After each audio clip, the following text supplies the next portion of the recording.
түзүлүшүнүн негиздери боюнча бийлик бутактардын бөлүштүрүшү, жанагыдеки мыйзам чыгаруу, аткаруу, сот бийлигинин өз аркасында катнаштары, милдеттери, укуктары боюнча кимде сунуштар болсо, ошол секцияга сунуштарыңыздарды бериңиздер. Жанагы регламентте жана талкууланып аткан айтылды, силер көңүл бөлгөн жоксуздар. Биз бир эле секциянын эле мүчөсү эмес, башка секцияга да мүчө болуп алабыз. Ошондуктан сунуштарыңыздар болсо кошумча ошол секцияга жазылып, анан талкуу маалында барып, өзүңүздөр сунуштарыңыздарды берсеңиздер болот. Бирок баягы сиз преамбулага киргизем деген сунушуңузду биз анда тиги сунуш кылып көрөлү. Дагы кандай ой пикирлер Асанбек байке? Представители всех этносов, образующих вместе народ Кыргызстана. Она совершенно не бьется со всеобщей декларацией прав человека. Совершенно не бьется. То есть здесь идет фактически такое экстремистское разделение на кыргызы и иной народ. То есть кыргызы и инородцы. Такого быть не может. Народ должен быть единым. Вот это в моем понимании. Во всеобщей декларации нет никаких делений на градообразующих или не градообразующих. Да? Поэтому здесь вот это. Я к чему это говорю? От слов преамбулы слова права надо стараться уходить. По какой причине? Мы забываем главное о чести и достоинстве человека. Поэтому в этой связи я предлагаю, защищая честь и достоинство и интересы народов Кыргызстана, честь, достоинство и свободу и интересы народов Кыргызстана и представителей всех этносов, образующих вместе кыргызскую нацию. Вот этим надо. Вы не бойтесь этого слова кыргызская нация. Все народы составляют единую нацию Кыргызстана. Вот так надо его воспринимать. Кыргызстанскую тогда может быть. Вот. Кыргызстан, государственность какой-то показала. А потом, знаете, честь и достоинство бывает у человека. Biz buna deklarasyonu bizlere, geçimcilerin yaxşı biliriz. Bu deklaratsiya Yaralıq standart. Dünyada bekitken bunu ratifikasiya deyildi. Biroq bizde 97-98 ratifikasiya olgan, Kırgız parlamentinde var, prezident болған. Şu deklaratsiyanın негізінде, Нурлан мырза, әрбір ешқандай айырмашылығына, расасына, тересінің үстісіне, жынысына, тіліне, дініне, саясатына, башқа нанымдарына, социалдық тегіне, мүліктік жетекче айланады.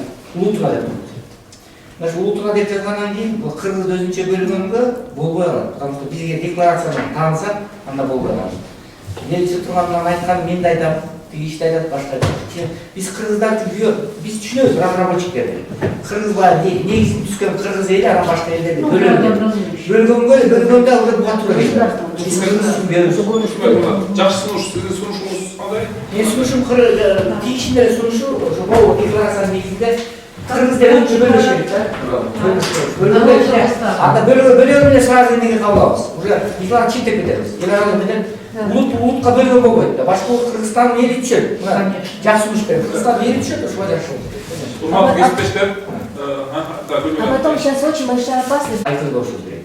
Башқа ұлттардың оларында, башқа ұлттардың 80-ден 100-ден ашын ұлт бар, 80-ден ашын дейіз. Ошол ұлттарымыз барын айкөл, манас атауыз айкөлі болады. Biz başka uluslarda özüzge yakınlaştırып керек. Kurama kılıp kurgan deydi özüzü. Bu zıtkı için biz özüzü ulut kadar bölmüşüz gerek. Başka uluslarda özüzge tartıyor. İtak bizi, оңтүстік түскен Кыргыз ели de. Тура кожой İtak biz жазылмаш келген. Не надо здесь указывать. İtak bilеміз, Кыргыз мамлекет түскен Кыргыз ели. Улу нация. Ушу улут моңғысы Кыргыз. Мұны көрсетудің жарғысының жоқ. Өзүзге тарталы башка улуттар. Ошондан ан дүйнөлүк коомчулук тартылат менин оюмча. А вот в статье 22 еще сразу. Да. Biz mындай деп чечтик азыр. Биз бүгүнкү секциябыздын жумушу башталды. Бүгүн менен тата. Бүгүн мындай деп чечтик. Биз азыр биринчи очередь преамбуланы карап талкуулап чыгып турабыз. Анан преамбуланы бүткөндөн кийин 2-чи главадан баштап 26-чы статьядан баштап статьяны ошол Конституцияны долбоорун бизге тийиштүү адам укуктары боюнча азыр бир талкуулап кетебиз деп чечтик. Анан преамбула боюнча Лейла Сындыкова, Гүлмира Маматкеримова, Ирина Летова, Турсунбек Акын мырза, Асанбек Сарыбаев мырза, Все. Ну, қарсы ешкім жоқ. Есеналиев. Есеналиев еткен, не байке атыңыз кешіп қойсын? Шайынбетов. Шайынбетов, Да, Шайынбетов Қазыбек. Шайынбетов Қазыбек мырзалардан сұрушы түсті. Преамбуладағы молуны мен сіздер соқып қойын. Белгелешіп Қырғызстан елін түзген қырғыздарды жана барлық башка этностордун өкүлдөрү Кыргызстан коргоп деген беренени өзгөртүү боюнча сунуш түштү. Тиги Лереш Кыланы, сиз кандай редакциядан Народ Кыргызстана. Не, вы четкий информацию скажите. Кыргызстан эли деп, Сейчас. Орысча снарядсаңыз. Защищаем права и интересы народа Кыргызстана. Народа Кыргызстана. И дальше уже идет, дальше подтверждая свою приверженность защите, но далее по тексту. Просто весь абзац, просто защищаем права и интересы народа Кыргызстана. Правильно. Народа Кыргызстана. Кыргызстан элинин укугун жана эркиндигин сактоо. Жоқ, вот вы читайте жакшылап, там жерде башка болот. Жоқ, ал жерде түсүндүрөт. Эми кыргызчасын баардык жерге дашкырып болот. Можно, пожалуйста, помедленнее, я не успеваю все. Определите текст, который Кыргызстан элинин укуктары менен Кыргызстан болот. Эркелешип Кыргызстан элинин укуктары менен Кыргызстан болот. Всё. Кызыкчылыктары Коргоо. Кыргызстан элинин бирге камсаш керек.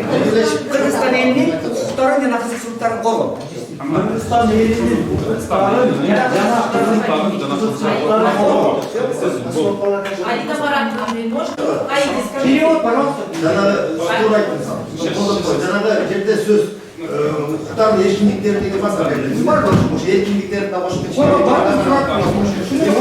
орысшасы не болмады, защищая права, свободы, интересы народов Кыргызстана. Правильно? Да.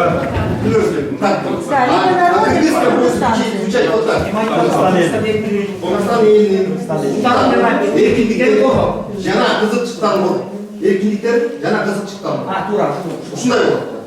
Так, Кыргызстан элинин укуктары жана айтып беріп қойыңызшы, Кыргызстан елінің құқықтарын бүтін билет белгісі, еркіндіктерін жана қызықшылықтарын қорғау. жана кызыкчылыктарын коргоо. И орысшасы да мындай, защищая права, запятая, свободы и интересы народов Кыргызстана. Все. Уважаемые коллеги, давайте вот такие острые, спорные моменты не спеша обсуждать, во-первых. Во-вторых, будем обязательно включать это путем голосования. И в-третьих, чтобы ответственному секретарю было ясно, пожалуйста, давайте вот конкретно дадим норму, да? В особенности на кыргызском языке. Потому что мы протоколировать и будем на кыргызском. Регламент тарап бердіңіз бе? Еще регламент. Регламент. Ошо регламент тарап беріш керек, анан кейін бар добуш кылганда ким макул, ким каршы ошол айтып бердим өзүмдүн сунушумда. Ошо боюнча биздин өзүбүздүн отурумду өткөрүшүбүз керек. Анан ар бир предложениеге раз айтылды го, значит ошол голосовать этип коелу. Болду. Жолчколуп коебуз. Эми азыр айда байкуш жалгыз жетишпей атат. Тиги кыргызча орусча текстин даярдап бериптир. Айда таратып берет азыр биринчиден. Экинчиден сиз регламент дедиңиз, эртең регламент ала келип туруп берип коюңузчу. У нас сегодня на пленарном заседании был утвержден общий регламент пленарного заседания. Если мы решаем, что у нас регламент будет такой же, как общего регламента, то тогда мы будем по такому регламенту. Если мы будем другой регламент вырабатывать, тогда давайте сейчас обсудим. Общий регламент надо было учить. Регламент уақыт кетірмейді. Регламент жол өткөрөт, жетишкер Урматтуу кесамга чейин суроо, 5 минуттага чейин жооп деди. Калашкы маселе болсо добуш менен кыргыз тилинде жүргүзүлөт дедик, баары бир протоколдо бекилет дедик. Вот ушундай, урмат кесиптешим. Азыр уруксат берсеңиздер, преамбуладагы Лейла Сыдыкова баш болгон тиги азыр жана фамилияды айттыңыз, четиги сунуш кылып атат. Ушул редакцияда бекитип коюулуу сунуш кылынат. Ким макул? Кайсыга? Так, мына окуп коеюн. Эми сен эшик дедиң да? Мына окуп коеюн, урматтуу Эшик кесиптештер. берип алып кайра кетип атат. Эми убагында келди. Еще раз прочитайте. Кыргызстан, Турсунбек мырза, Кыргызстан элинин укуктарын, эркиндиктерин жана кызыкчылыктарын коргоп деген редакцияда сунуш кылынып атат. Кыргызстан элинин макулсуздары, добушка коюп, макул бары, каршы жок, өттү. Так, эми андан ары жылалы. Следующий абзац. Следующий братские народы исключите. Анан дагы кандай сунуш дагы айта бериңиздер. Следующий. Братские народы исключите из 22 статьи. Так, 22-нчи беренеде кыргызча кандай болуп кеткен? Бордош. Кана? Бордош. 22-нчи беренеде А не бордошек надо убрать. Стремер. Посыльных, да? Поочередно. Да, продолжаем дальше. Нурлан Турамбекович, можно процедурный организационный вопрос? Да. Это кто? 24 kg. Ким? А видео нам тоже надо. А девушка вы, да? Видео У них свое собственное. Это не наше как бы. общий керек, такой аудиозапись керек. Да, конечно, нам аудиозапись нужна, видео надо, аудио. Да, между прочим, вчера в информационном поле нашей работы не было.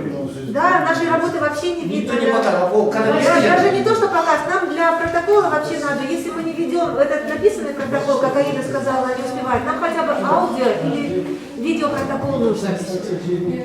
Можно я скажу? Это очень такой важный вопрос, тем более права и свободы человека. Да. Дело в том, что права человека касаются всех, да? И тут сиз жабан бербейсиздер. Бизде мисалы мен силер айткан ар бир үтүр чектиңерди мен жеткирип жакка жеткирип атам. Айтып атам. Азыр чогуу бири-бирибизге жардам берип иштейли. Мен мына катчылыкка рахмат, мына байкуштар күнү-түнү иштеп атышат. Биз мына биргеликте могу азыр ар бир мына өзүңүз ачык эмес дегениңизге мен мына көп макул эмесмин. Тескерисинче ачык болуп атат. Мына башка секцияларга болгондорду баардыгын ачык көрсөтүп атат. Биз протоколдук biz Konstitutsiялык кеңешменин адам укуктары секциясы катары биз баардык протокол менен биз кыла беребиз. Эгер ким кааласа эч кандай каршылык жок, аудиозапись кылса болот, видеозапись кылса болот, эч кимде эч кандай каршылык жок. Но бирок эң негизги документ биз үчүн бул протокол. Ошондуктан мен как секциянын жетекчиси катары мына протоколдорду ар бир талаштуу маселени коюп, могу протоколдук ар бир талаштуу маселени киргизип биз кете беребиз. Ар бир сунушубузда ортого коюлуп атат. Демократия, теңдик. Я прошу прощения, по этому поводу нет вопроса. Просто было предложение, чтобы усилить прозрачность. Жок, аудиозаписти мен эми айттым, билбейм. Ал эми менин компетенцияма кирбейт экен ооба. Нурлан, вы неправильно поняли. Нурлан, я извиняюсь. Вы неправильно поняли. Люди говорят о том, что они участвуют в большом, огромнейшем процессе. И что вы, как наш руководитель секции, на вас лежит ответственность того, чтобы организовать эту работу. Вы должны донести до более высоких там кто, чтобы они обеспечили нам вот эту вот прозрачность и открытость и возможность дискутировать, говорить, выступать. Вот об этом идет речь. Хорошо, Елена Четуровна, я в тот раз передавал сведения, тоже передал записи, но я так понял, это связано с финансовыми расходами и так далее. Не знаю, как они решат, но нет, я просьбу... Не финансовый вопрос. Это не финансовый вопрос, это общественный интерес. Здесь лежит общественный интерес. Хорошо, я передал. Пожалуйста.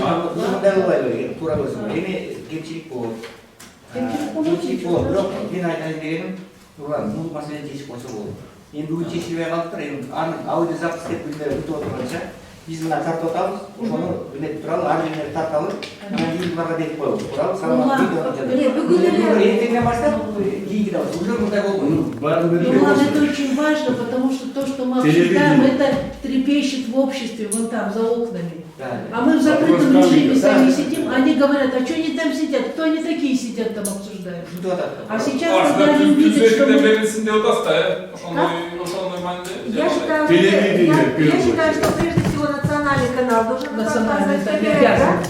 Это, понимаете, это не наша задача, да? Мы оказываем содействие, мы даем экспертизу, мы пытаемся подстраховать все общество от того, чтобы не завалились в пропасть, да? И люди должны тоже понимать, потом они осознанный выбор какой-то должны делать из этого. Конечно. Если мы заранее, я же не могу как пресс-секретарь бегать все эти вещи обеспечить. Мы должны за контентом да, следить, да, какие-то такие вклады делать. Хорошо, Гульмира, мен сөзсіз айтам, сіздерді айтыңыздар, сөзсіз айтам, сұранам, азыр ишибиз уланта береді. ЖТР это как бы под контролем властей находится, вот пусть они обеспечат. Всего 3 группы, столько государственных каналов версий. Пусть они освещают так, как должно быть. Если они не могут контент освещать, хотя бы покажут, как есть, и все. Люди уже сами из этого сделают вывод. Гүлмира, жаңағы ең негізгі алда емес бақыт, алар билет көрсетіп береді. Ең негізгі мол жүріп жатқан барлық нәрсені аудио видео запись қылып қойсын. Жүріп жатқан бар, постоянно. Анан кейін талаш тартыс болғанда айтады, әрбір сөз сөйледі. Мондай айтпадыңыз келеді, мондай айтпадыңыз келеді. Кейін бір сотташқанға тура келеді, тура. Всякий может быть. Ошон үчүн сейчас постоянно аудио видео запись болсын. Деп ал КТР белгилеп кетип барат. Ал алда болсын. Тура постоянно видео аудио запись. Я хотя бы видео запись. В рамках совещания должна быть обязательно своя рабочая группа. Да, следующий абзац. И сразу братский народ, в 22 статью уберите братский народ. Уже убрали. А то получается у нас государство разрабатывает меры по сохранению, развитию кыргызской культуры и культуры всех братских народов. А не братских не будем. Перечень не братских.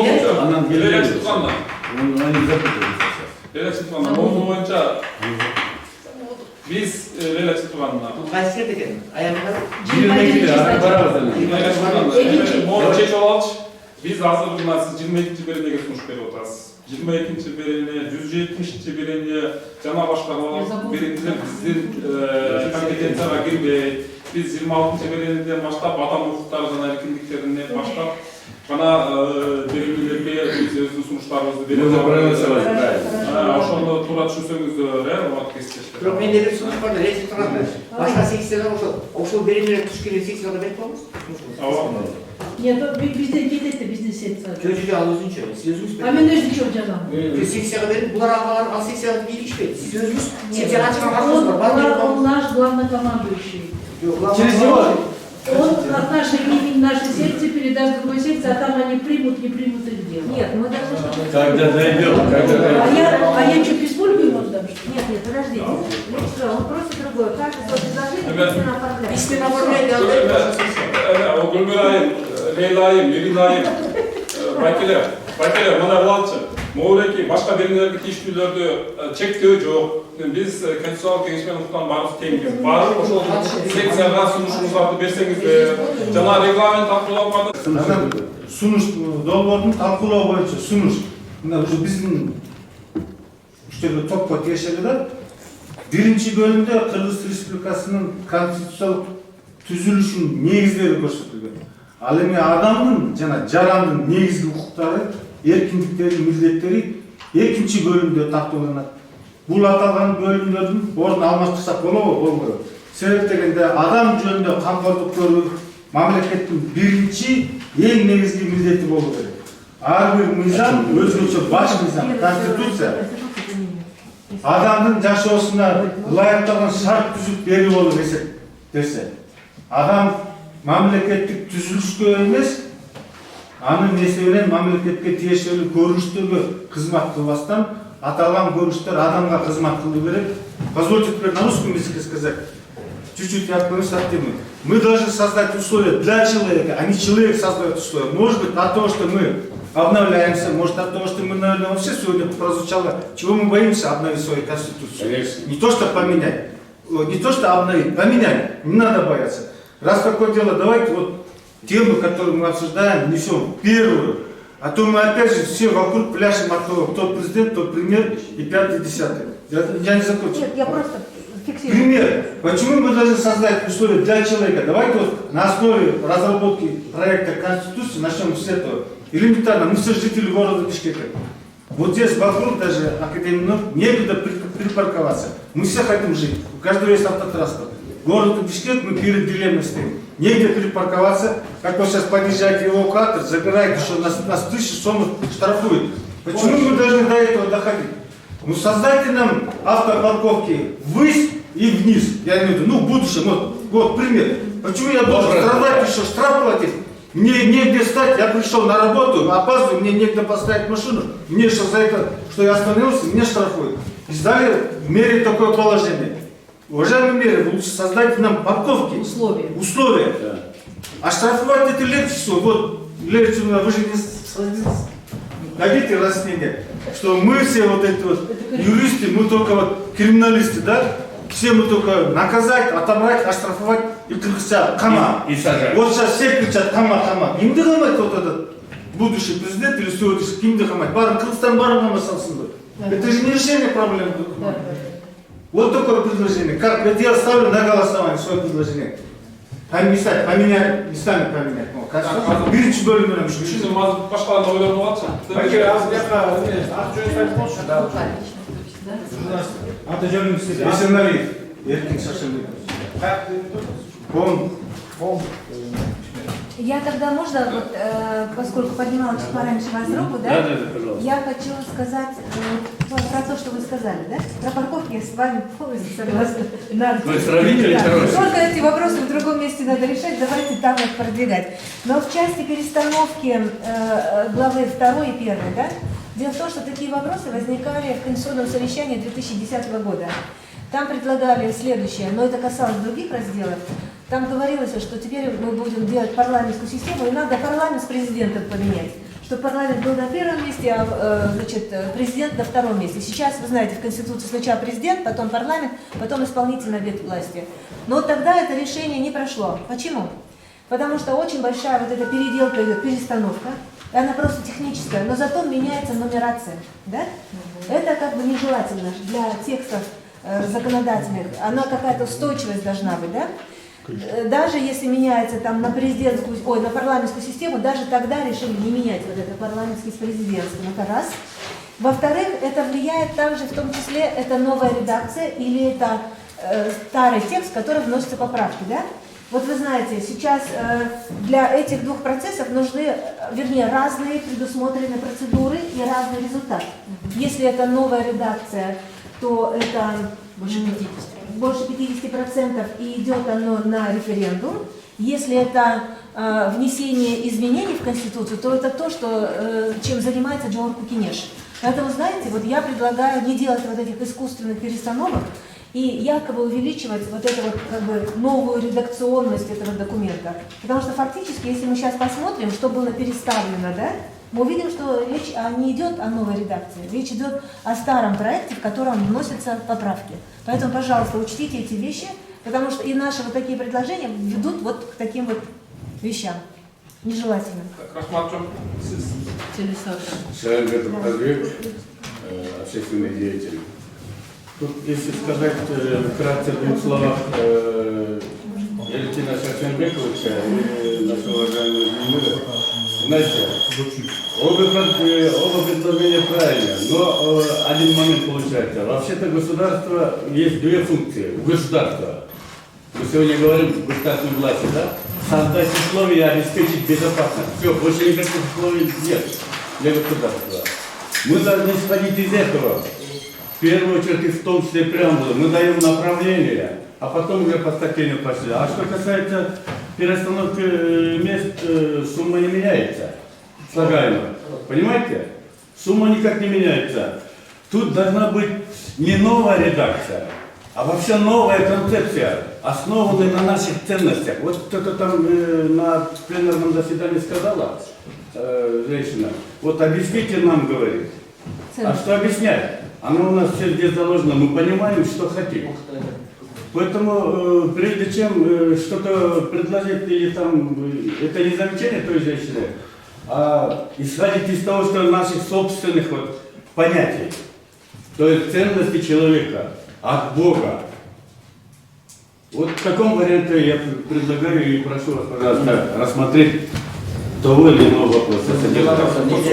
Сунуш бар да, өзі қармақ ұзын сөйлеп, кеше сөйлеп айналып мен сунушта қысқа сөйлеп, ұламынан өтеді. Мен сунушым мен қолдап жүрмеймін. Бұл талқыланған 2010 жыл талқыланғанбыз. Адамның құқығы деген сөздері бірінші рет тұрғанда мәселе шешілмей тұрғанда адамның құқығы дегенді жақтырғанда толтырады. Адамның құқығы ұлттың құқығын бірінші қойыш керек.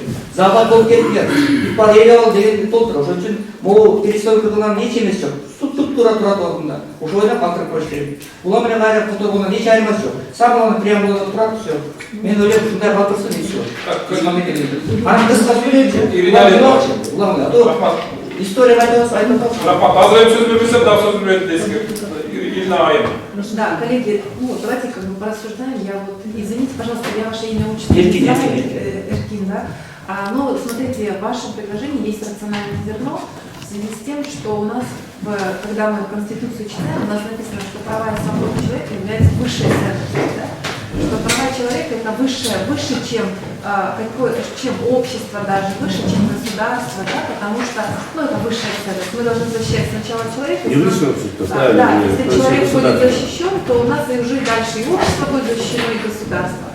И здесь как бы, если мы уже как бы, ну, приняли решение, что это будет новая, да, конституция, то есть это не внесение изменения, а новая конституция, то можно пойти на ваше предложение, ну, давайте обсудим еще раз, услышим все точки зрения. Я как бы поддерживаю, наверное, потому что даже и когда мы, если мы посмотрим, да, вы сказали, юристы-криминалисты, да, если мы посмотрим уголовный кодекс, да, кодекс о проступках, кодекс о нарушениях, который, вы сказали, будет штрафовать за неправильную парковку, они тоже все выстроены по такому принципу, что сначала идет защита личности, да, человека, потом общества, потом государства.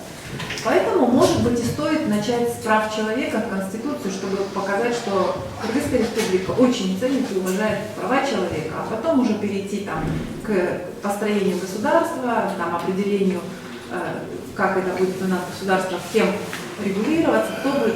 Ну, давайте посмотрим, как это. Ну, это как бы предложение, оно есть действительно обосновано. И дальше предложение, дальше я вот нашел единомышленника. И вторым разделом мы должны рассматривать экономический базис, а потом уже государственное устройство. Вот здесь вот мы с вами согласны. Вот в первом согласны. Потому что без экономического базиса у нас о государственном устройстве речи не может быть. Нет. Мы сейчас столько лет все кричим только вот о государственном устройстве. Какое государство? Уважаемый коллега, вы здесь не совсем правы. Наоборот, как раз таки более устойчивая – это политическая структура общества. А это вся выстроенная система. Она может лавировать, но она незыблема, потому что она закреплена и в первую очередь именно в первых разделах политической основы общества. Экономика может меняться. Мы с вами недавно поменяли, да, социалистическую на капиталистическую. Понимаете? Но это не должно рухать все на свете. Но у нас все рушится, потому что мы неправильно строим опять. И если мы опять поставим в основу угла экономику, то мы должны определиться, как экономический строй, да? То мы должны его определить. А он всегда меняется, ежедневно меняется. Поэтому здесь права человека, мы с вами где-то солидарны. Вот давайте еще раз зададимте вопросом. Для чего создано Конституционное совещание? Что побудило нас всех? Это переворот или революция? Речь идет, главное, определить нашу дорогу пути. Это идет об общественных отношениях в нашем обществе, в государстве и в народе. Понимаете? Поэтому у нас абсолютно новая редакция будет. Это не изменение того или что-то такое дополнение. Никак это не связано с этим. Я прошу, пожалуйста, обратить на это внимание. Теперь насчет экономики. Вот Иркин Шасымбекович предложил, да? Он предложил насчет экономической политики. Насчет экономической политики. Вот как раз это и есть вопросы, когда возникает, мы должны новую информацию, новую не то что мышление, а представление будущего нашего общества. Вот в таком аспекте это предлагает. Об истории никто не говорит, поэтому, пожалуйста, наоборот, вот когда мы говорим все время, признают нас международные отношения, то есть право или организации и другие, это нонсенс сегодня. Мы никак не считаемся со своим народом, получается. Регламент, мы же пришли, чтобы системно разделили, чтобы этого товар там не было регламента. Нет, пусть обсуждают. Здесь идет обсуждение, понимаете, мы же не говорим, избирательная система так должна быть. Мы же сути не хотим понять. Идет, у нас сейчас работа идет, еще раз повторяю, об общественных отношениях, о новом пути развития нашего общества. И поэтому, получается, не должно быть мнение нашего народа, народов Кыргызстана, а не какой-то международной организации или какого-то соседа. Мы их уважаем, но, пожалуйста, мнение нашего народа надо учить. Спасибо. Мына биз деген адам укуктары жана эркиндиктери деген секция бар. Ушул адам укуктарына жана эркиндиктери боюнча иштесек, өтүнүч. Ал эми Конституциянын 10-главасынын 1-кылып, 1-9 жана башка ушул сыяктуу сунуштар болсо, пленарный жыйынга тапшырыңыздар. Чоң жыйында Конституциянын мазмуну, түзүмү, структурасы боюнча ошол жакта чечилиш керек. Бул биздин компетенцияга кирбейт. 1 сааттан ашык азыр могу жөнүндө убактыбызды өлтүрүп атабыз. Главаны бирок бул дагы жакшы сунуштар, ооба, эч ким айткан жок жаман деп. Бирок тиги главаны бул главага жылдырыш, бул статьяны бул жакка жылдырыш боюнча бул биздин компетенцияга кирбейт. Маселелерди сүйлөшпөдүкпү. Азыр деген преамбуланын баптарын бүтүрсөк, андан кийин бизде целый блок 10 жүздөгөн статьяларыбыз бар. Ошолорду карайчы, өзүбүздүн ишибизге киришсекчи, силердер өтүнүш. Урматтуу кесиптештер. Возвращаясь к Манасу Великодушному, можно вернуться. Предлагают опять преамбул не обсуждать. Нет, он же начал уже. Да, обсуждаем. Да, обсуждаем вот это. Конечно, будем обсуждать это преамбул.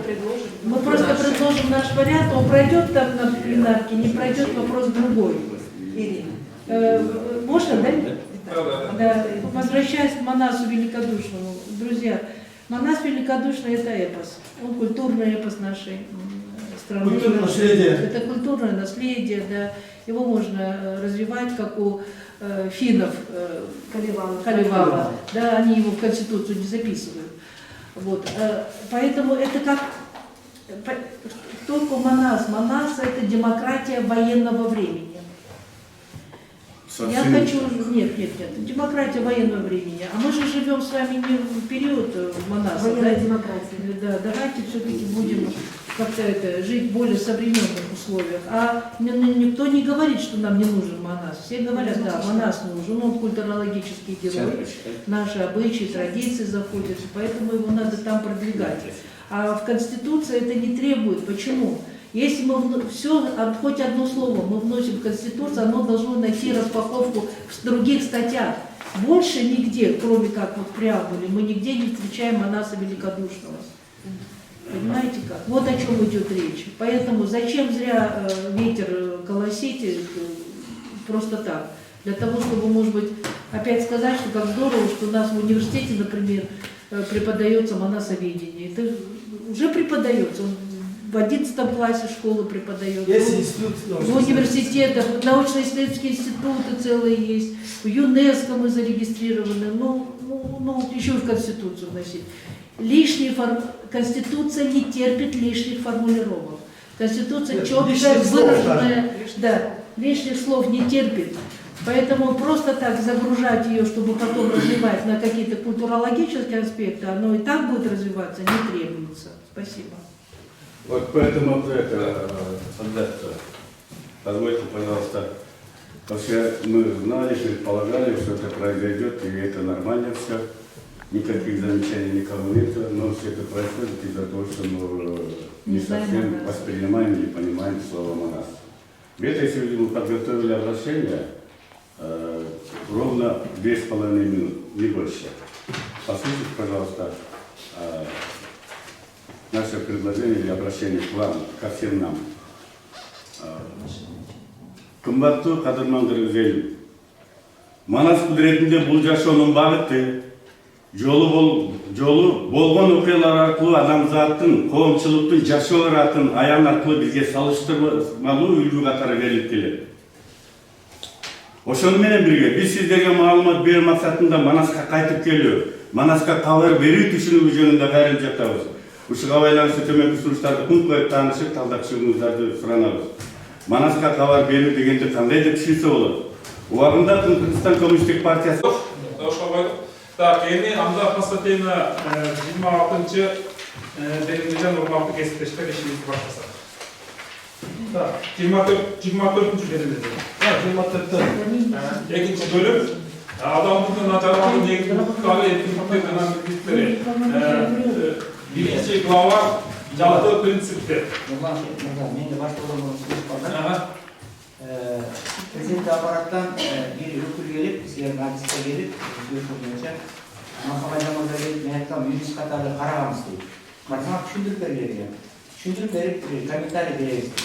Ошо макул деген, жарады жолукту макул деген. Чыкырып болгон комментарий бересизби ушу боюнча? Сүйлөп түшүндүрүп койсун, беребиз дейт. Сен мындай болду, менде да бар. Эми баа сүйлөшкөн боюнча кетели. Өткөндө постатейни талкуулайбыз, өткөрөбүз. Биз колдойбуз, бирок обоснованияны билели.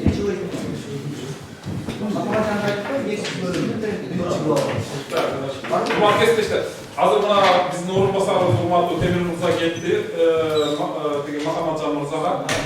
Азыр ишибизди уланта берсек.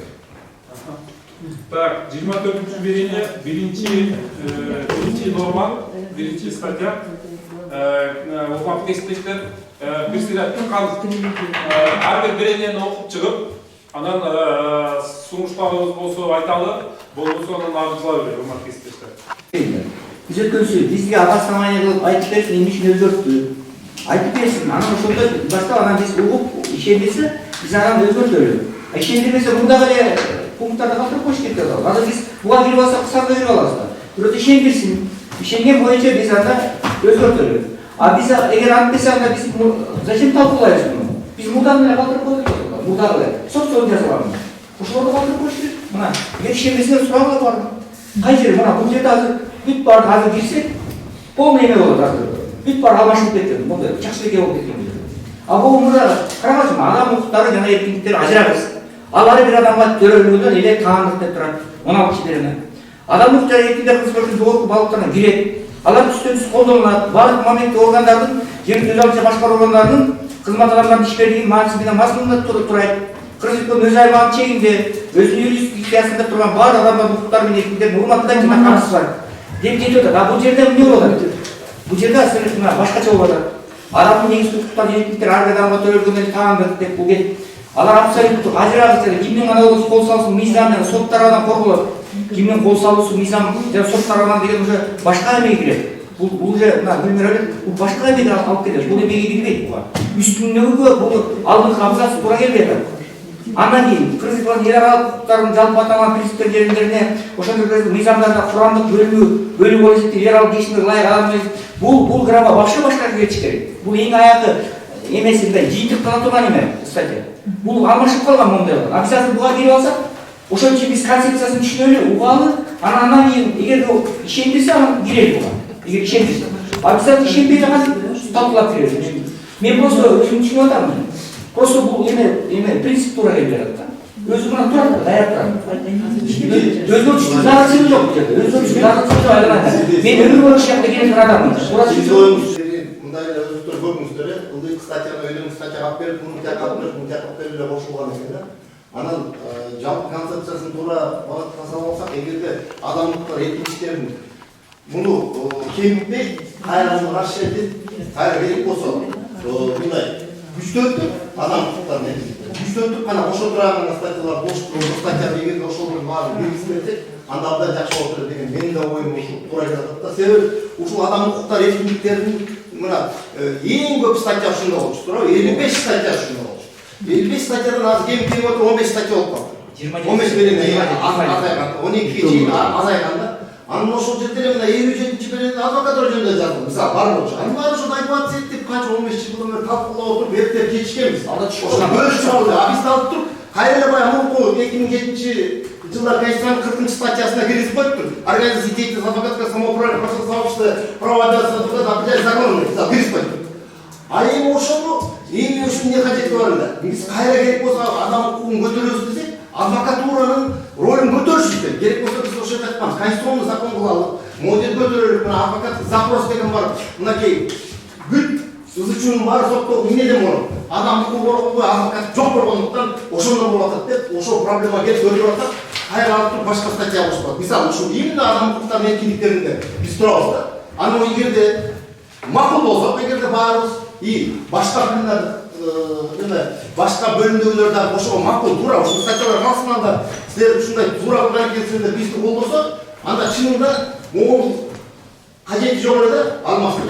Кээ жерде тура усилтетип болуп, бирок только неме кылмак. Анан ошон үчүн эгерде ушул статьялар бекитип кетсек, абдан жакшы болот да, мынакей.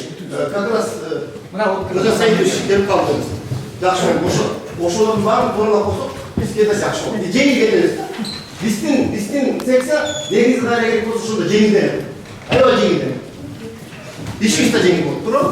Махамаджан мырза, bu bizim Konstitutsiyaviy kengash мүшелеринен, биздин секциянын мүшелеринен депутат ушул атап суроого жооп берип койсоңуз.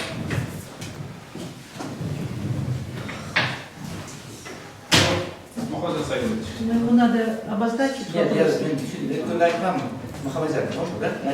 Нет, сейчас это дайте ему тему. Да, түшүнүп койсоңуз. Махамаджанга телефондан айткам эле. Атырдагы айтып кой, Махамаджан мырза, сиз аппарат президент иштейсиз. Менимче мындай түшүнүүңүз болсо керек. Мен автор деп айткандан алыстым.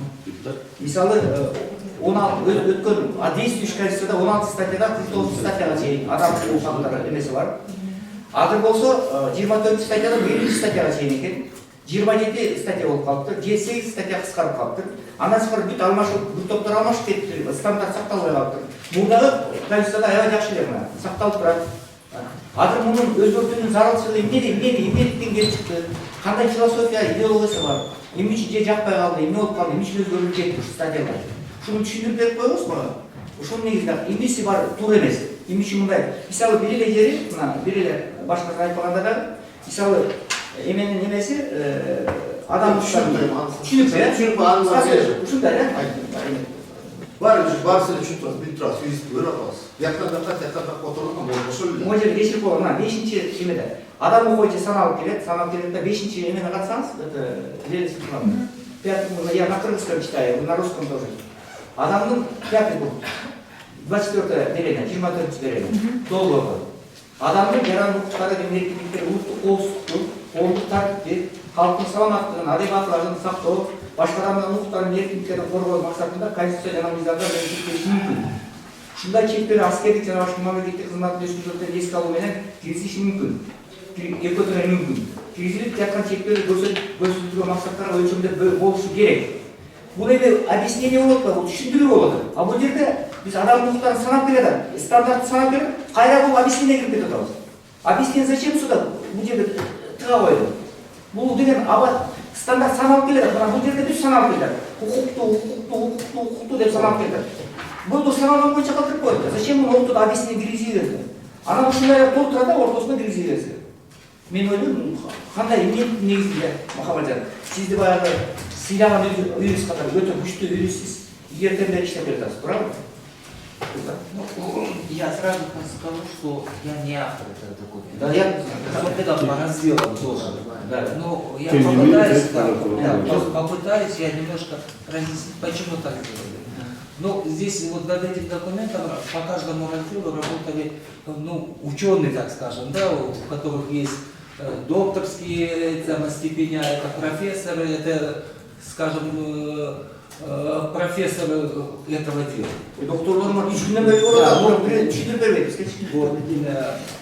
Здесь, скорее всего, попытка была унифицировать, да, по направлениям. То есть, если по действующей Конституции просто все права были обозначены, перечислены, здесь ученые попытались как бы унифицировать и по направлениям.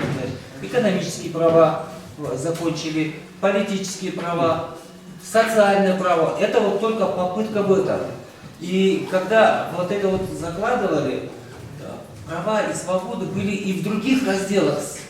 Ну, например, 20-я статья, она говорила как бы, да, ограничения, когда может быть веса. Первая статья сразу диктует, да, в целях защиты безопасности, национальной безопасности, общественного порядка, для защиты прав и свобод других людей или трех, а потом в правительственных постановлениях или подзаконных актах там написано было, не могут быть больше ограничений, чем предусмотрено в самой Конституции или законах. Вот такие вот оговорки были.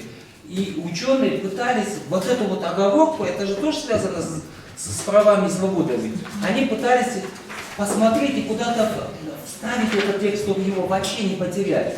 И вот таким вот образом это выросло. Но я считаю, это недолго. Если вы считаете, что вот конституционное совещание, если придет, что в принципе действующая редакция, она достаточно, она хорошая, к примеру, есть дубляжи, есть недоговорки, попробуйте над этим поработать. Вот где дубляж есть, уберите. А прежде где есть, да, вот если вы придете к мнению, что вернуться к действующему, вернитесь к действующему, тогда по действующему посмотрите, где дубляж, уберите дубляж. Где недоговоренность, договорите здесь.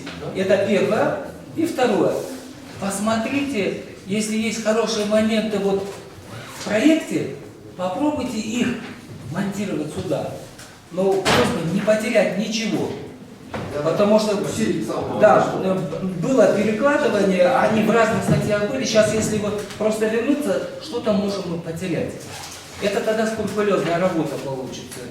Вот единственное. Можно будет в части усиления, вот в части адвокатов можно было бы усилить. Там было предложено, например, адвоката вывести в отдельную статью, мы потом проговорили, можно оставить, но тогда усилить. Да, что ли, ну, может быть, что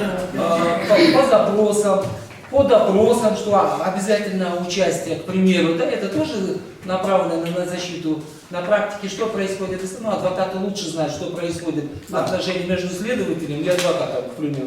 Допуск или не допуск, да? Ну, вот эти вот моменты посмотрите. Или же, может быть, их здесь не монтировать, а достаточно, если в законах мы отрегулируем, чтобы не мелочить. Ну, вот крупные позиции. Вопрос можно? Турсунбек мырза, азыр мен просто жөнөп айтчу. Урматтуу кесиптештер. Мына бул жерде көптөгөн Турсунбек мырза өзү айткандай өмүр бою адам укуктарга өзүнүн өмүрүн арнаган жигит. Мына могул жерде өмүр бою адам укуктары эркиндиктери менен иштеп жүргөн биздин Лилия Чынтугова, Гүлмира айым, могул жерде отурган кесипкөй мыкты адвокаттарыбыз бар. Урматтуу кесиптештер, баарыбыз юристпиз. Мен силерге бир нерсе көңүл бөлгүм келет да. 45-чи жарлык Кыргыз Республикасынын президентин милдеттен номер 45-чи 20 ноябрь 2020 номер 45-чи жарлык. Бул жерде окусаңыздар так жазылып турат. Конституциялык кеңешменин мүчөлөрү сунуш кылынган негизги мыйзам долбоорунун үстүнөн иштеп, жогорку кеңешке өздөрүнүн сунуштарын бериш керек деп турат. Урматтуу кесиптештер, биз деген азыр мына сунуштар түшүп атат 2010-93 Конституциянын 1 главасын негиз кылып алып, бул главаны негиз кылып, биз эчтекен негиз кылып албайбыз. Биз могуреке сунуш кылган Конституциянын үстүндө гана иштешибиз керек. Анан Махамаджан Саитович туура айтып атат. Биз мына могул жерде 24-берден баштап иштеп кетишибиз керек. Урматтуу кесиптештер, биздин могул жарлыкта ыйгарым укуктарыбыз так көрсөтүлгөн. Урматтуу Конституциялык кеңешменин мүчөлөрү, силер деген могул менен иштегиле, могул боюнча сунушуңарды бергиле деп турат. Башка бизге башка конституциялардын долбоорлору бизге сунуш кылынган эмес. Ушуну бир тактасак биринчиден. Экинчиден мына Махамаджан Саитович да туура айтып атат. Ооба 2010-жылдагы, 93-жылдагы 10 жолу өзгөрүү болду. Ошол убактагы ар кайсы редакциядагы жакшы мыкты беренелерди андан көрө киргизип күчөтүүгө чектөө жок. Биз ошол үчүн түзүлгөнбүз. Күчөтүш үчүн, ишти алдыга жылдырыш үчүн мыкты саясий укуктар боюнча, социалдык укуктар боюнча, экономикалык укуктар боюнча, маданий укуктар боюнча, жарандык укуктар боюнча мыкты укуктук ченемдерди киргизсин деп түзүлгөнбүз.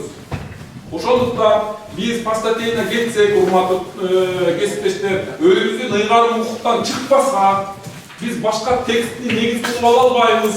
Бизге президент милдет аткаруучу могу жарлыгында так көрсөтүп атат. Туугандар могу менен иштегиле деп. Мына могуга сунушмарды киргизип, мына могуну күчөткүлө деп жазып турат жарлыкта. Анан ошо сунуш айтып берет да, постатейне кетсек, Махамаджан Сайтовичта туура айтып атат. Эгер моякта кемчиликтер болсо, алгыла постатейне жаңы кошумча жаңы статья, жаңы нормалар болсо киргизгиле деп атат. Мына ушундай ишти улантсак, урматтуу. Бияқта жазып алат секретарь. Ушундай секцияларга да барып өзүнүн сунуштарымды айтып кетсем, уруксат бериңиз. Биринчи, мына мен уруксат берсеңер сразу эле редакционный маселелерге коеюн, өтөйүн. Мисалы, 37-чи беренени алсак, энди расмий тилде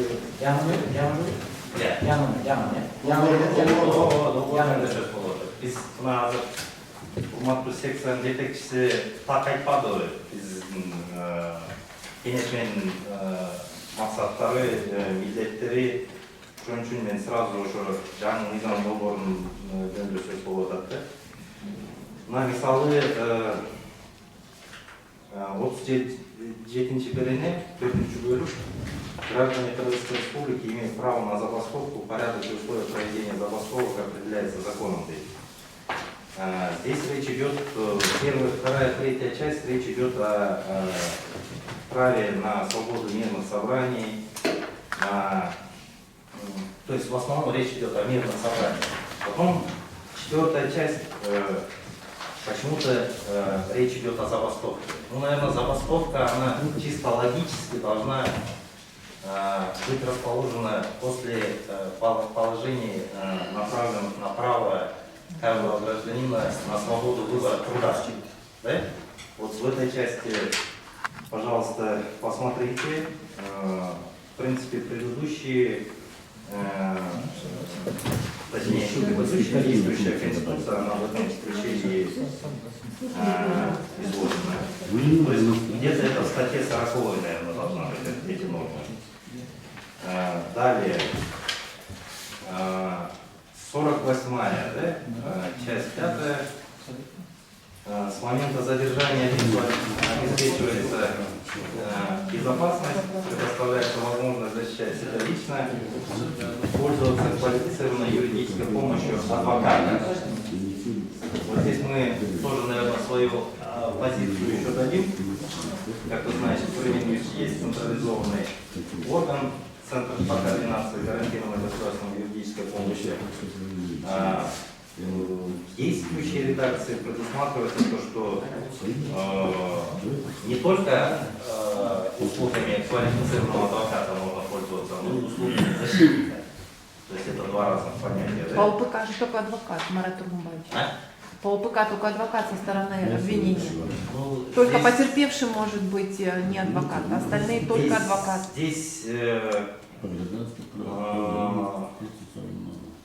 Здесь только о ОПК речь идет, потому что у нас адвокат... А задержание когда? Задержание может быть только по ОПК. Ну, если в этом ключе, тогда да, потому что у нас адвокаты не только по уголовным, но и по гражданским, да, но здесь же административным. Здесь же задержание у нас. Хорошо, вопрос снимаю. Только адвокат. Так, статья 52. Ни один гражданин не может быть лишен своего гражданства и прав. 52. Ни один гражданин не может быть лишен своего гражданства и права изменить свое гражданство, иначе как в случае в порядке, установленном конституционным законом. А ведь Маратона по этому поводу уже высказывались, да?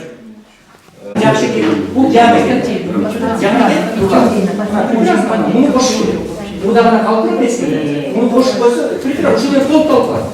Мына мен түсінушім. Вы это установили?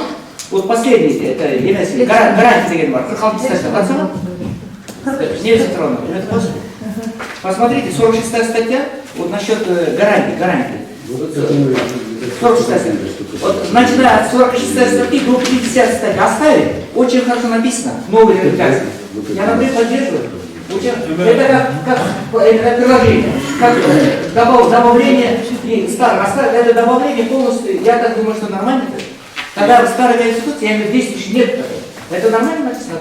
Это очень нормально, обыкновенно. Урмат кеспештер.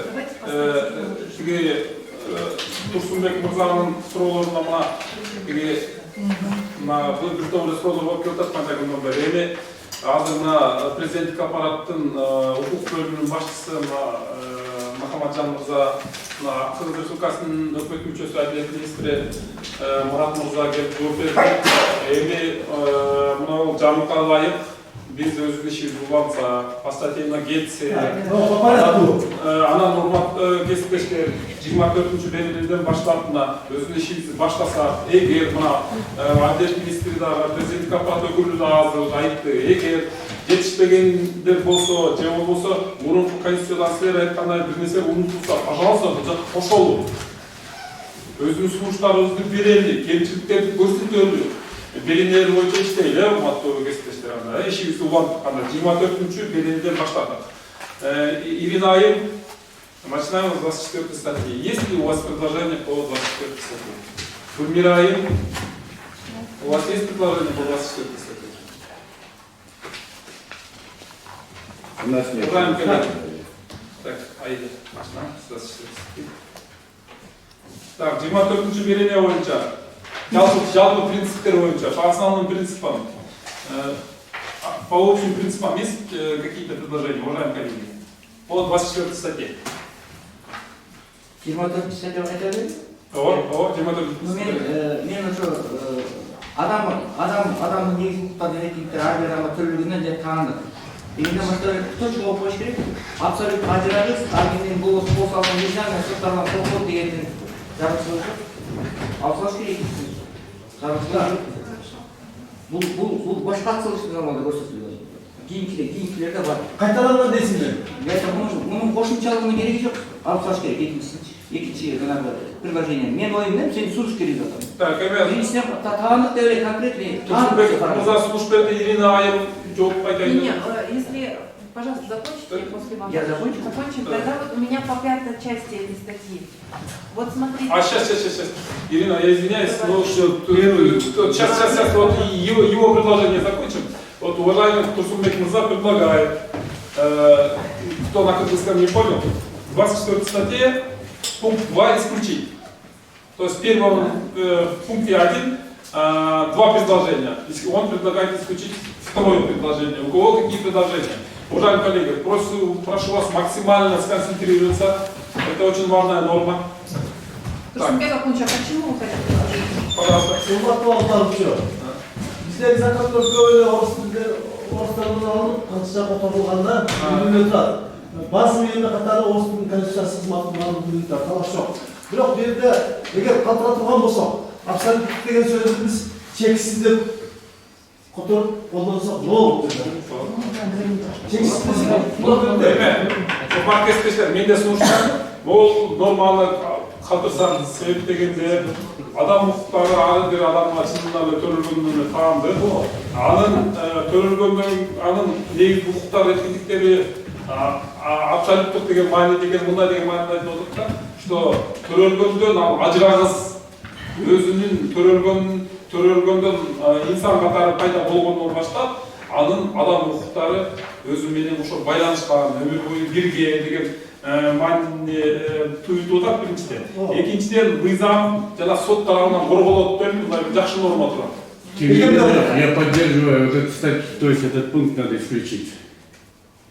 Мы не даем нашему законодательству. Я не в теме. Жоқ, бұл екінші сөйлемді толықтырып екемдеп тұр. Аны алып салғанға бір қаршыны, ана қойылып, бір ғана мына абсолют деген сөзді егер мүмкін болса қырғызша отырса абсолют деген сөз.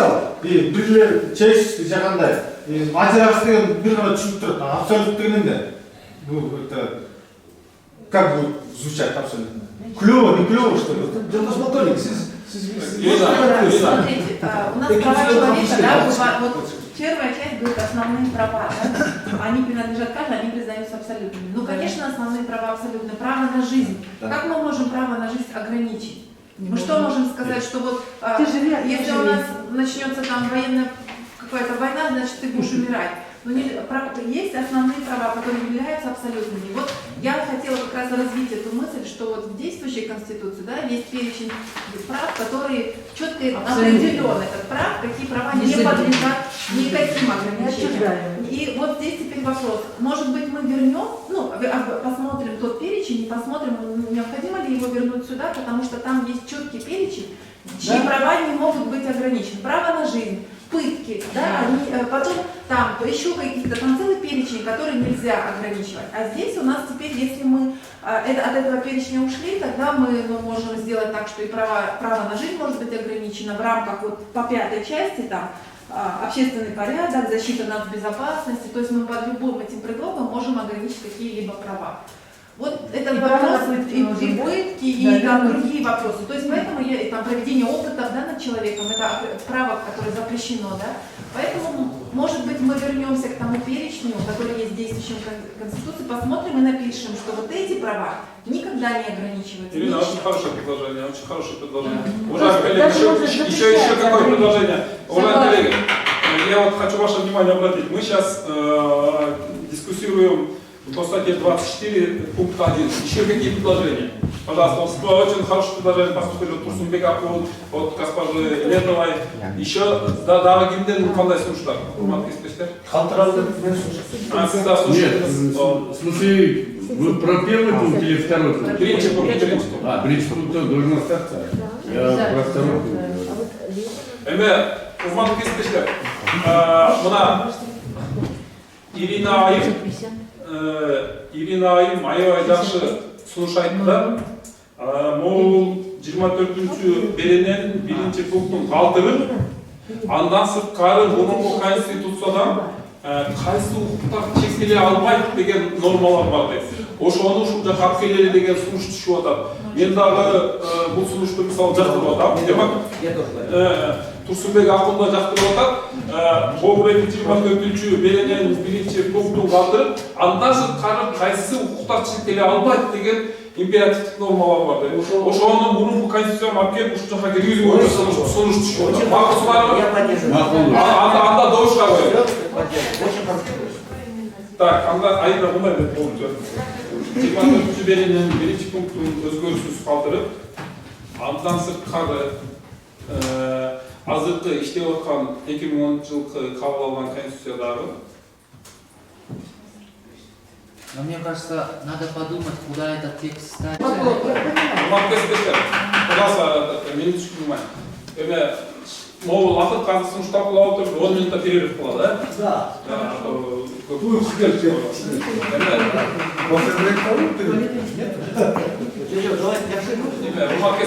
Турсунбек мырза, азыр сунуш берип атат. Внимательно уксаңар, азыр добушка коет.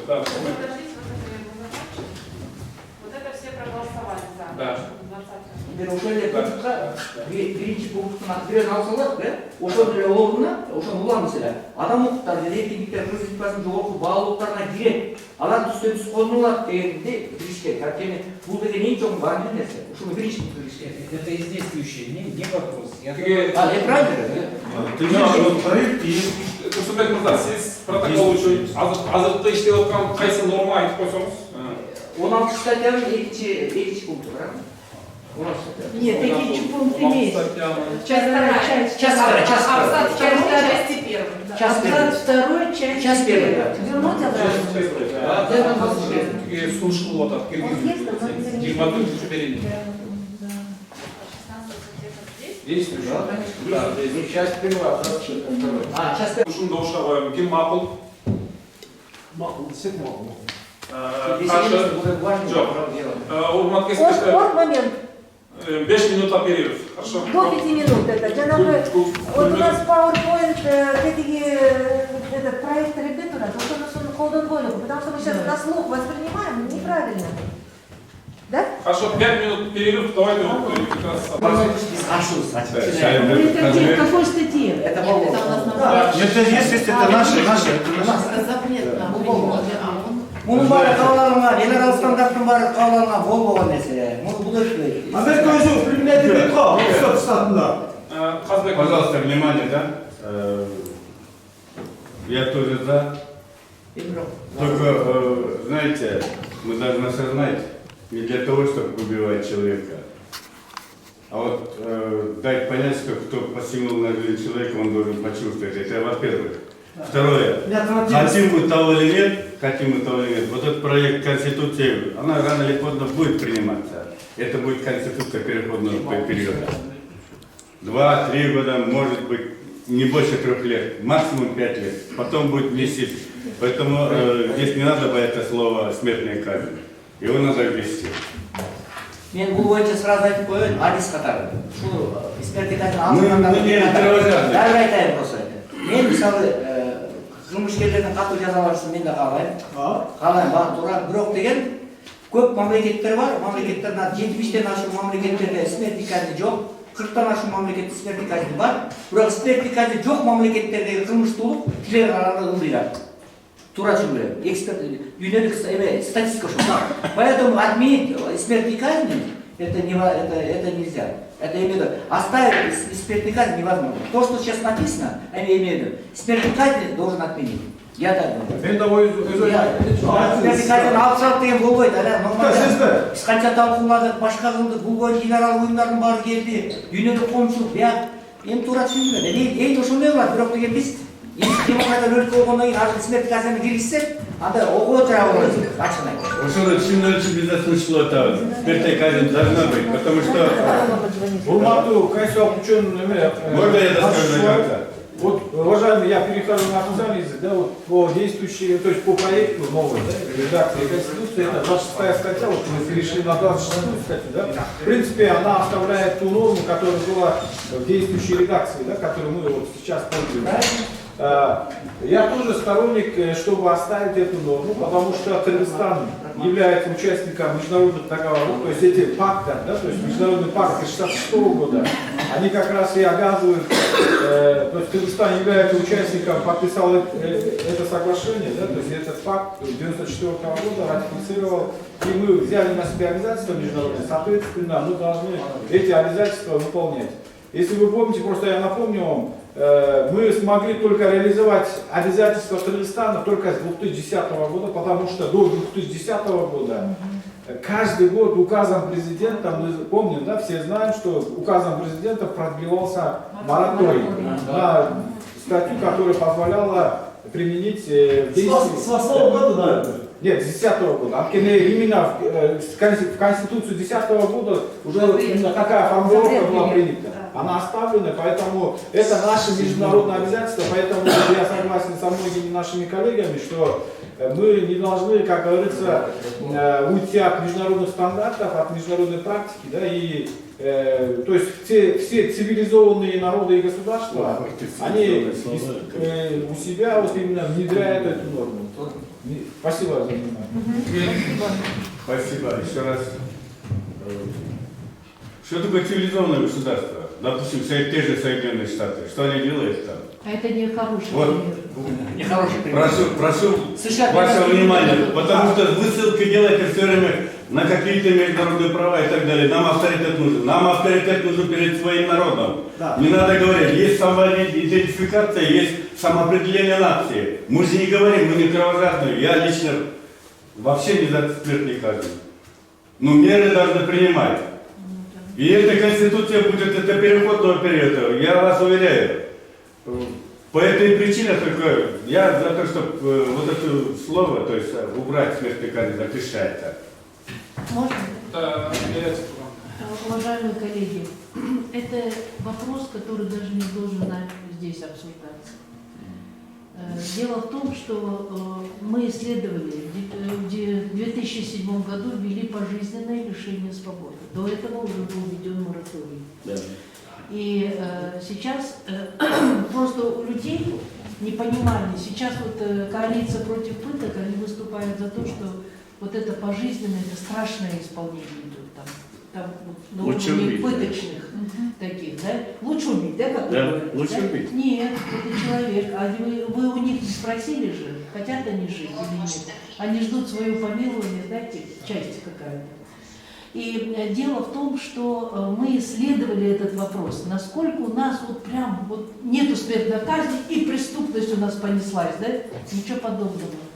В среднем, мы исследовали несколько лет, в среднем, как после отмены смертной казни, 97, от 90 до 97, 98, ну пусть будет даже до 100, у нас ежегодно ну у нас в основном по каким статьям? Это за убийство. За убийство. В основном выносят. И у нас они стандартно, вот эти 90-97, они и шли, кроме, вот когда ужасные события были в революции 10 года, там только вырос этот процент назначения смертной казни, пожизненного лишения свободы. Там.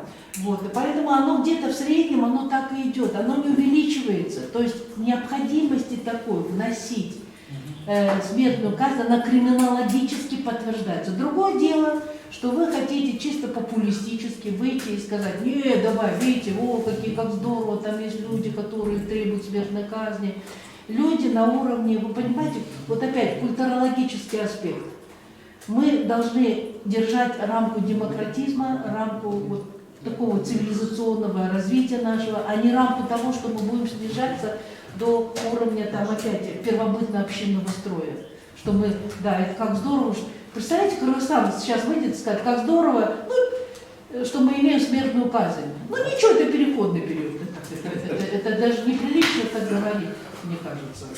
Это скорее Я да. извиняюсь, конечно. Скорее да, но вместе с тем, продолжая эту мысль, правильно, но когда насилуют малолетних и малолеток, и она сопровождается убийством, она никакой морали и так далее. Но все равно, вот то, что вы сказали, там, мы демократы, там, и так далее, ну, это не оправдание. Не хочется возвращаться. Да, культурализм, оно должно сохраняться или развиваться. В культуре кыргызов никогда не было смертной казни, даже не было лишения свободы. Были АИПы, были штрафы, полы были. Они даже за смерть забирали лошадей. И это. То есть мы опять, вы нас к предкам тянете, или вы нас к феодализму, там, первобытному обществу тянете, коллеги? Ну, это ж надо... Предки штрафом АИПом заканчивали вещи. Да. Да. А вы сейчас говорите, смертную казнь хочу. Зинданов не было. Почему? Кочевой народ. Кочевой народ не имел зинданов. Зинданы были у оседлых народов. Вот они там и использовали лишение свободы там. Фарси, узбеки. Да, вот, оседлые народы, земледельческие. У кочевого народа, ни у нас, ни у казахов не было этого. Не было зинданов. Слово ИВС или СИЗО можно переводить? Не было. Сейчас бы тогда давать смертную казнь, зиндан.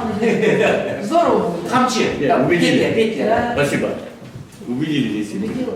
Все молодцы. Ну, если победили, тогда я тоже категорически против за возвращение смертной Ирину послушаем, коллеги? Нет, послушай, наоборот, интересно ваше мнение. Да, Ирина. Я против возвращения смертной казни, потому что, я хочу дополнить свою Чтурганину, но ни один учебник криминологии не говорит, что смертная казнь снижает количество преступлений.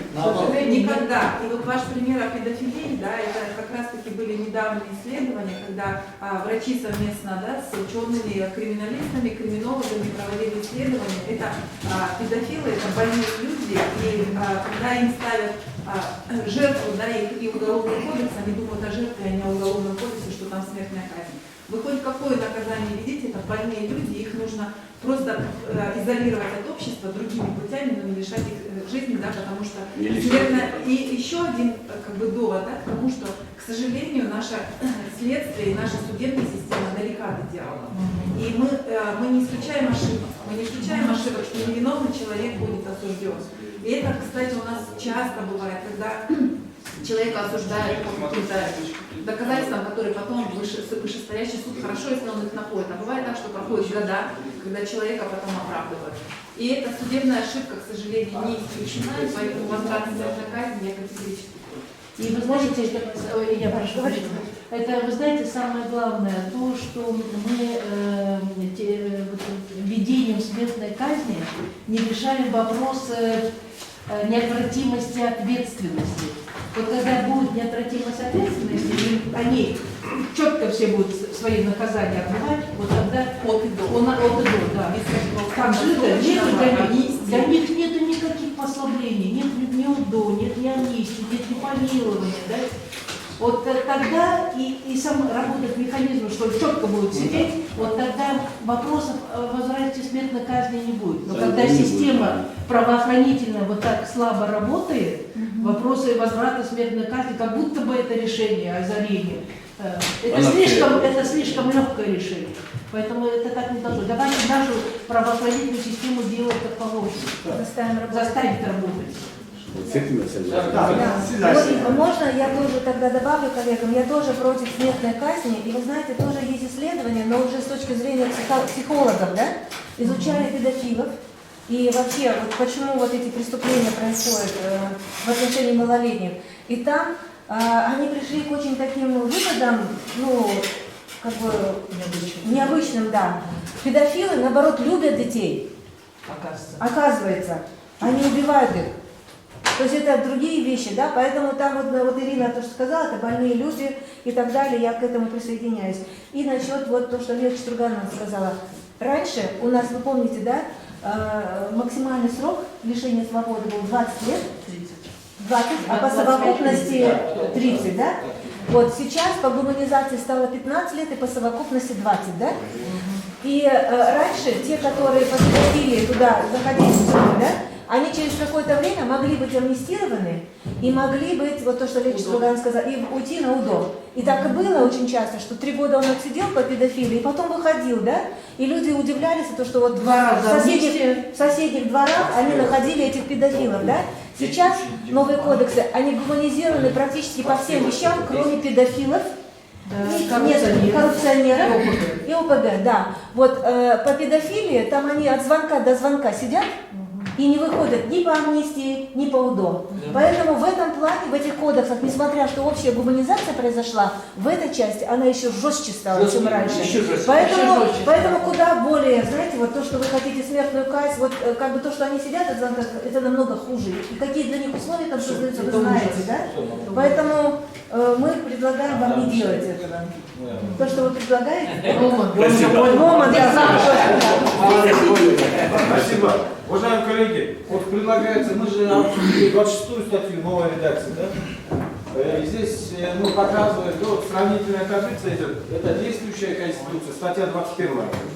И вот здесь редакция есть, если, как говорится, есть по этой... Можно вопрос по 26 статье, по последнему предложению в части 2. Вот это посягательство на жизнь и здоровье человека является тяжким преступлением. Я предлагаю слово «тяжким» убрать.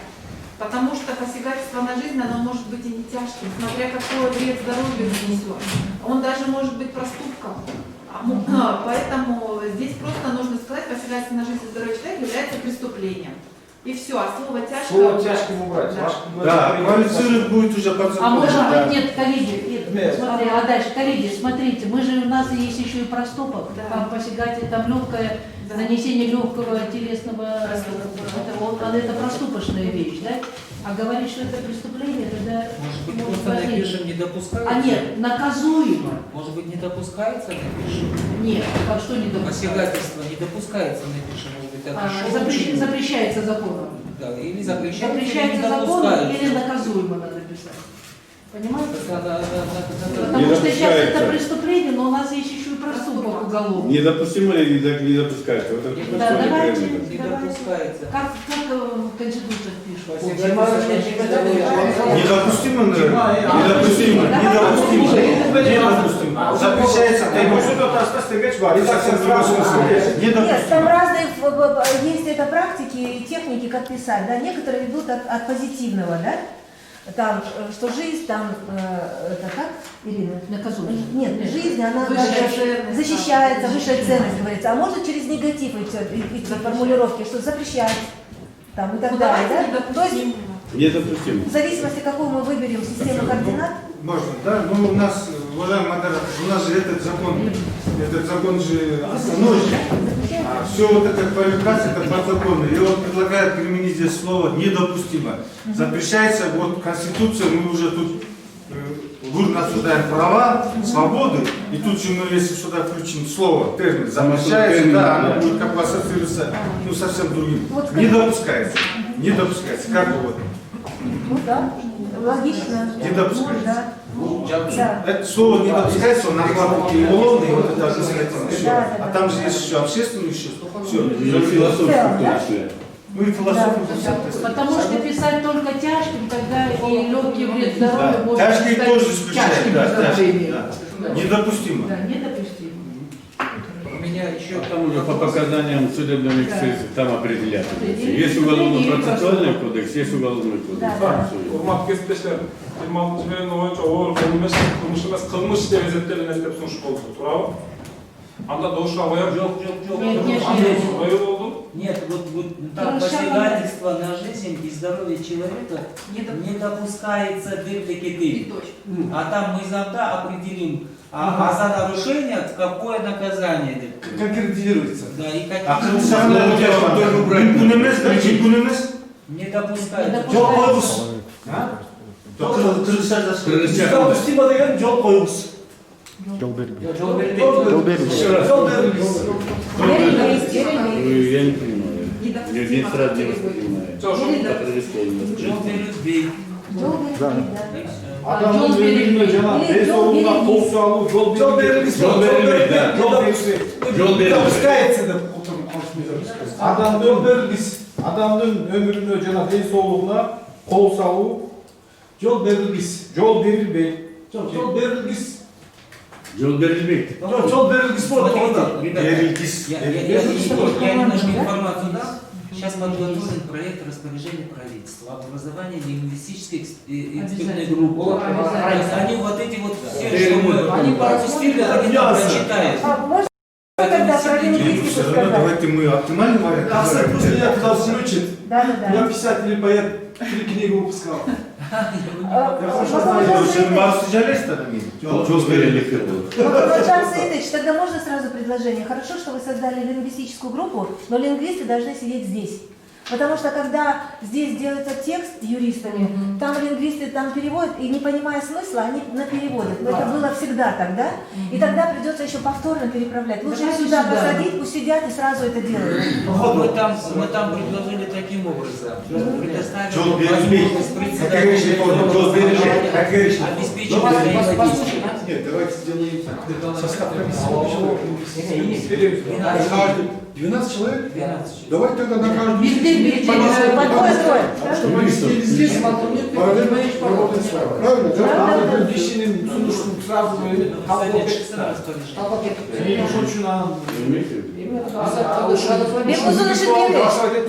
Там обычно вот в эти команды лингвистические, они туда докторов, академиков вставляют. Академики тут сидеть, ну, может и не буду, да?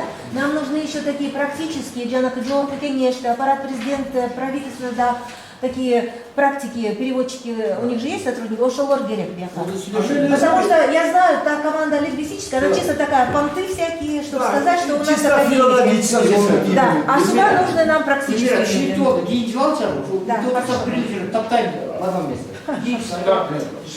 Недопустимо.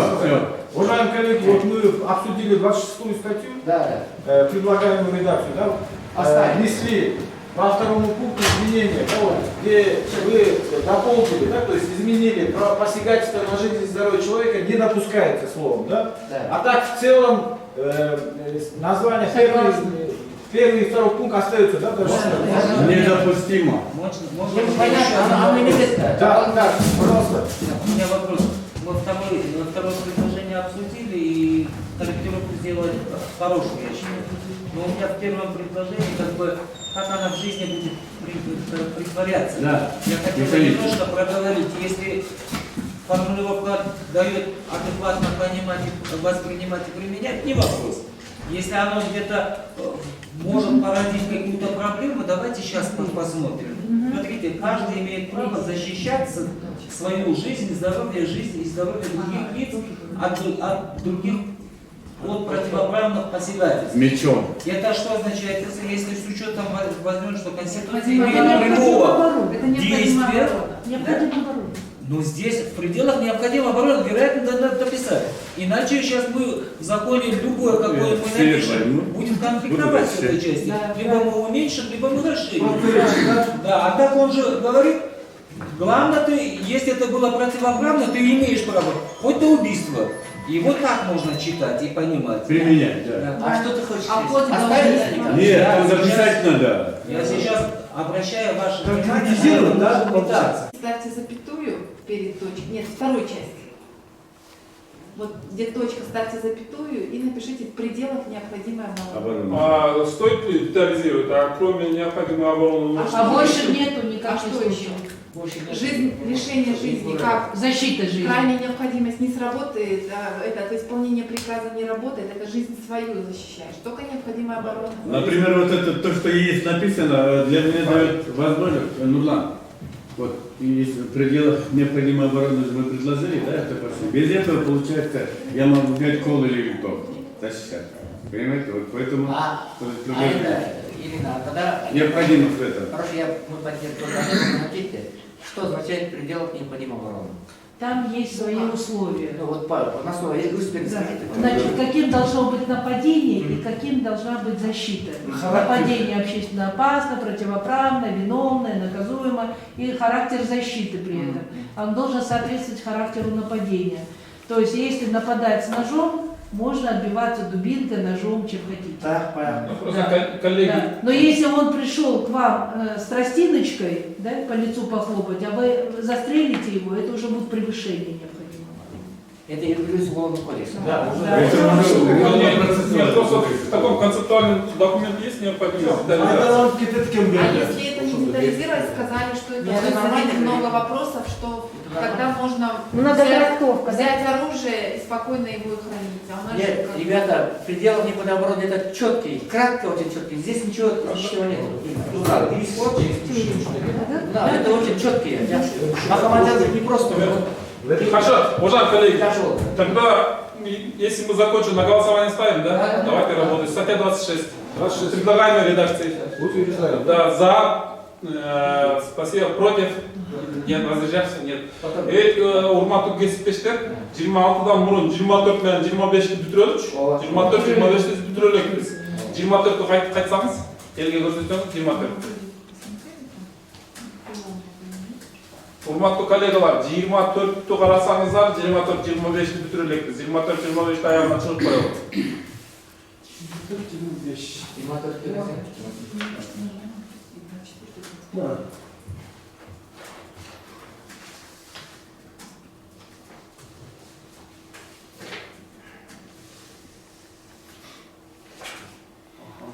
Ага, пана. Так.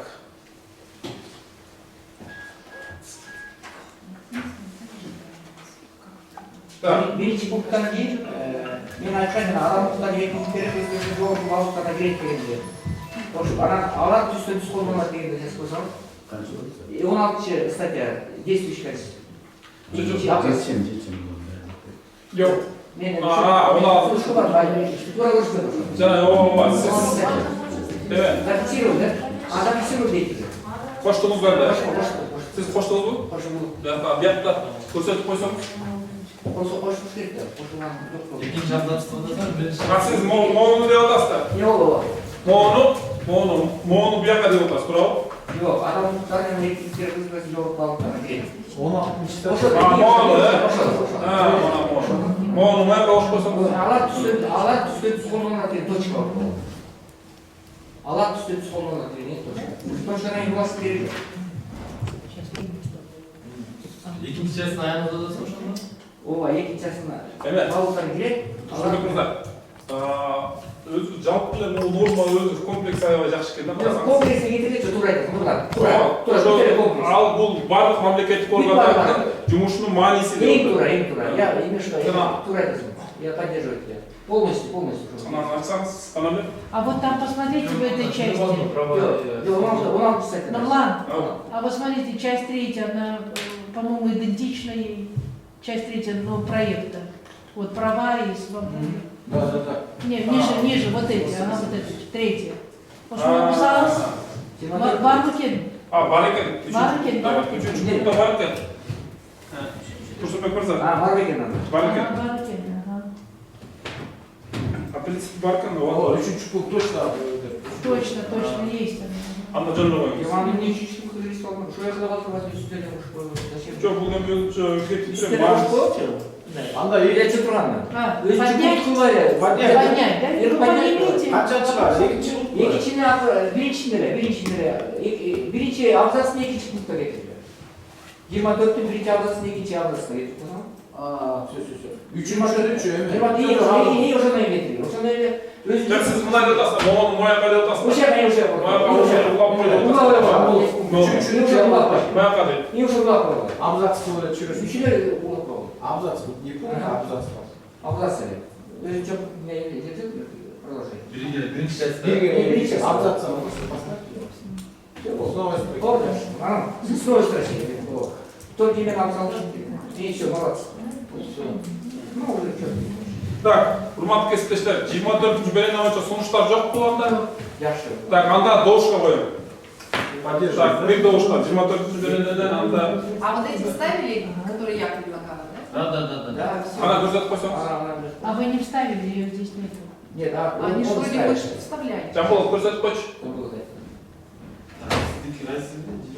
Жанагы Ирича там вот 16. Вот то, что вы подходили, узнавали. 16. Вы же сейчас показывали, вы что-то вставили. 16. Да, с 16 действующей статистика Конституции. Часть 4.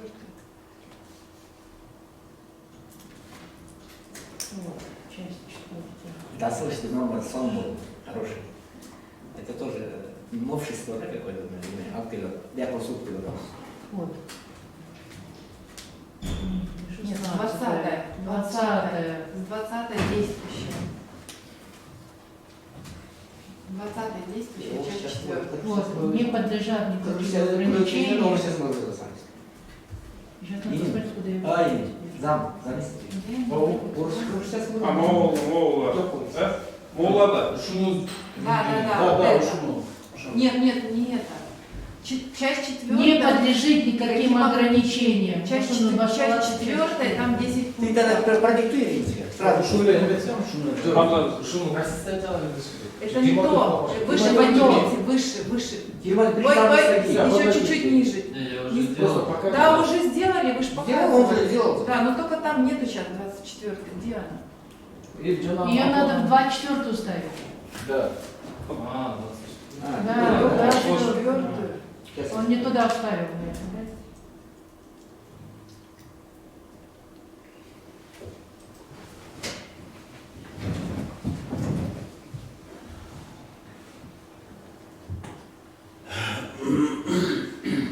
Не подлежит никаким ограничениям. Да. Вот до 10-го. Ага, 10-го. Вот. 10-го берите и туда. А как это так? Смотри. Это что? Эти как хотят вернуть. Нет. А лучше не видели. Нет, сейчас будет. Туда, короче. А как они это вернут? Ну-ка. Тура видно? Правильно? Сейчас надо обсуждать. Ирина. Эми 8-ci пункт, ну, ахыт пункт кош коесуз. Нет, мне кажется, это надо в первую Нет, первую часть этой Первую часть. 24-й. А теперь видите смысл, да? А теперь мы уже 24-й, перечисление. Вот, да, вот в третьем абзаце. Третьим абзацем, вот сюда.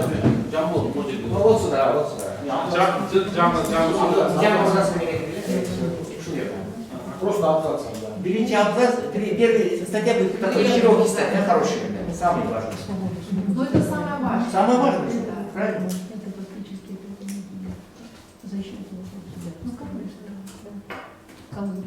Только 4 уберите. Все. Haklısızlar mı? Belediyenin şu oydan bekliyor. Ең мол белгілі орындарды башталды. Так, эми 25-ci belediye boyunca sonuçlar var mı? Geçmişte 24-26'nı beklettik, emi 25'e girsek. 25 boyunca sonuçlarınız var mı? Сейчас, подождите, почитаем. Новое это возникло. 24'ü bitti, 25. По 24-му менде қалып қалды. Emniyet kadar da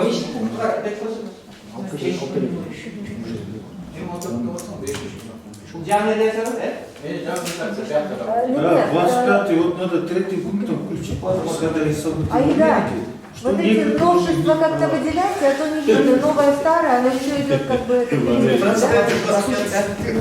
Надо включить. Негр тоже не. У нас, да? У нас тоже есть негр. Негр тоже человек, да? Негр, коллеги, так нельзя говорить. А негр нельзя говорить. Афроамериканец. Афроамериканец. Вы не слушайте меня, можно? Вот именно, если это орысча бар, да, барады? Именно орысча говорим, не так орысча. 5 пункт, вот, у вас же есть, да? Вот это, я думаю, что отсюда убрать, по-моему, здесь... Какая статья? 5 пункт. 24-й, 5 пункт. Здесь, где-то Турганға өзі тур емес, да? Турган. запрещается принятие Ограничено. Нет, это правильно, это правильно. Tursunbek Mırza, Mainz'de ayasını oturmayı. Нет, Это тут же составляет основные принципы. действующей Тут остается. конституции. Это же основные принципы. Это действующая конституция. Смотрите, например, депутатом может быть только гражданин Кыргызской республики. Это вот уже ограничение. Потом, например... Если он не миллионер. Если он миллионер. Если он миллионер, да. Потом, если, например, если